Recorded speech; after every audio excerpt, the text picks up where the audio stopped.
50 side projects, and 3 customers waiting on quotes I never sent. You can guess which of those I worked on. So it is day 6 of 14, and the app opens by telling me off about one of them. Then it asks how many hours I actually have today, rather than how many I wish I had. It also wants to know how much energy is left in the tank. That is the whole input, and from those 2 answers, it ranks everything against the day I have got and shows it's working.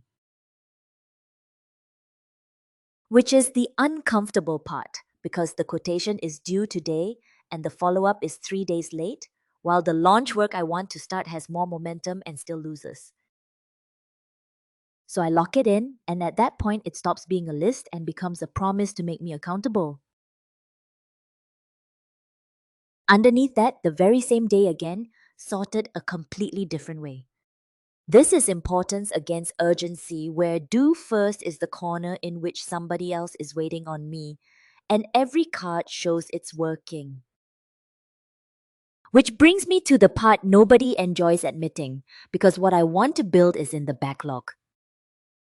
Every stream carries its own weather too, and the certification I keep avoiding has been stuck in headwind all fortnight. Then the day does what days always do, and a client call lands right in the middle of my deep work window. So I open the chat and tell the chief what has changed. One sentence phrased the way I would say it to someone who already knows the plan. And instead of guessing at my calendar, it comes back to me in character, naming the conflict and asking for the one thing it still needs before it will touch anything. So it proposes and I decide, and that distinction is the whole reason I trust it with the day. The plan sitting underneath that call still opens with the very same quotation. So I get on with it, and the locked 3 turn into work sessions I check off.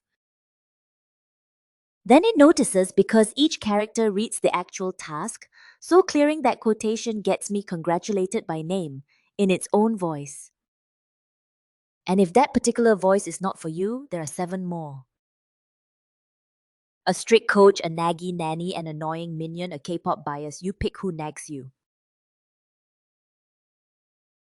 Daily Chief does not hand you another plan. It keeps the important one alive. GPT 5.6 runs the onboarding, the chat, and the personas, while Codex built the provider path and the tests.